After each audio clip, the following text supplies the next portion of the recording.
Welcome everybody to the channel. Dave here again from JDH Reptiles. Inspired by Miguel from Always Evolving Pythons. I'll leave the link to his YouTube as well as his Instagram below. I'm gonna do like a top 3 or a top 5 of my favorite animals in our collection. Just a disclaimer ahead of time. This is our first season breeding. So the animals I'm gonna show you, those are animals we have purchased. I'm not taking credit for any of the animals here. I'm just gonna tell you which ones we've purchased that I thoroughly enjoy, whether it's the genes, the look of the animal, whatever the case may be. So let's jump right into it. In no particular order, here is my top 3. All right, the first one in this list has to be this male. Here is a gold blush Mojave scaleless head. This boy is a solid 1,000 grams. Actually, I think he's a little more than 1,000 grams. He is beautiful, has an amazing pattern, and he's already breeding for us this year to our Enchi pastel female. Matter of fact, who we got from Always Evolving Pythons. But this guy here, I just think he's really good looking. I love the Mojave gene.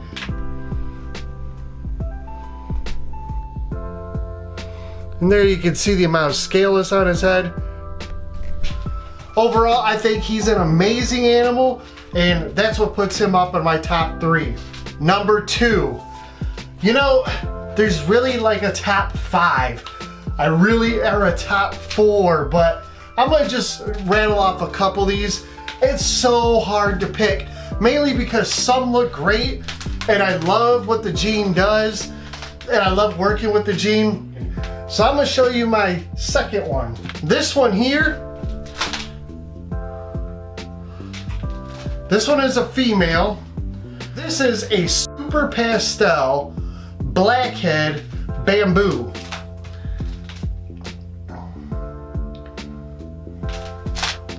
The pattern on her is amazing.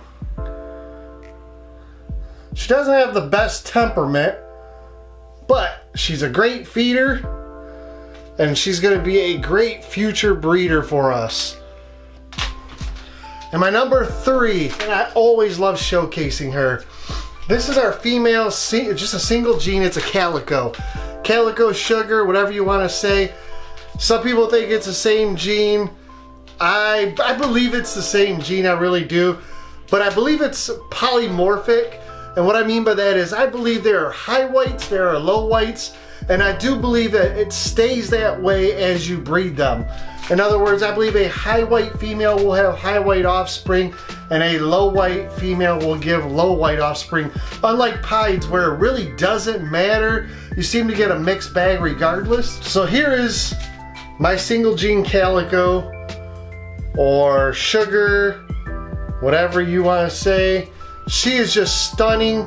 This was her first year breeding. She did amazing.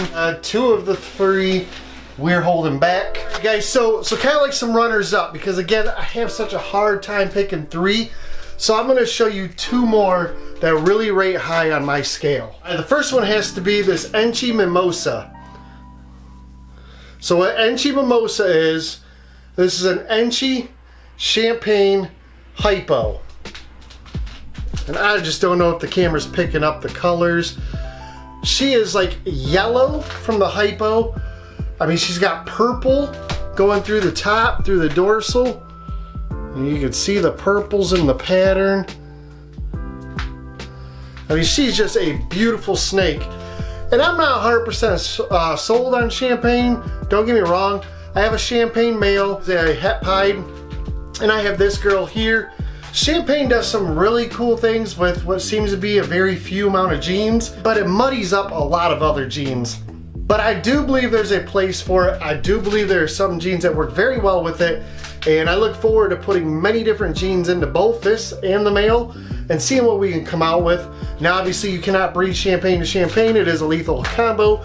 So if you do get Champagnes, I recommend you either stick with one sex or you make sure you never pair them together. All right, my last runner up. This is a gene that I haven't talked about only a select few people know I even have it. Now this male is really nice. I do have plans for him. This is an Enchi Lori. Now this guy is in shed. He'll be shedding here any day. Unfortunately, I probably can't get any decent shots of him. I know the camera's not going to pick up his colors. It's like between a gold and a brown, and the pattern itself is really wicked. Right about 350 grams. So next year, he'll definitely be a decent breeder for us. And like I said, I have a project already lined up for him. So that's it, guys. That's my breakdown today of my top 3.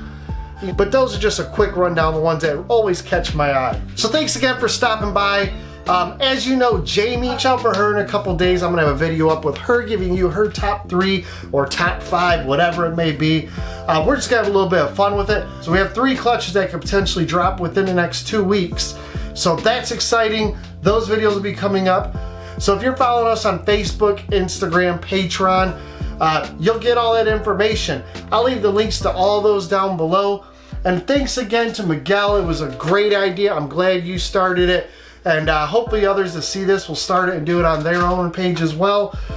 It's just really good to see what you guys are really passionate about and what kind of genes are in play that you are thoroughly enjoying. Remember to like, share, subscribe. Let's share this video. Let's get more people in here to do this same thing. And then remember, when we get 1,000 subscribers, we are gonna give away. It's gonna be a free snake giveaway.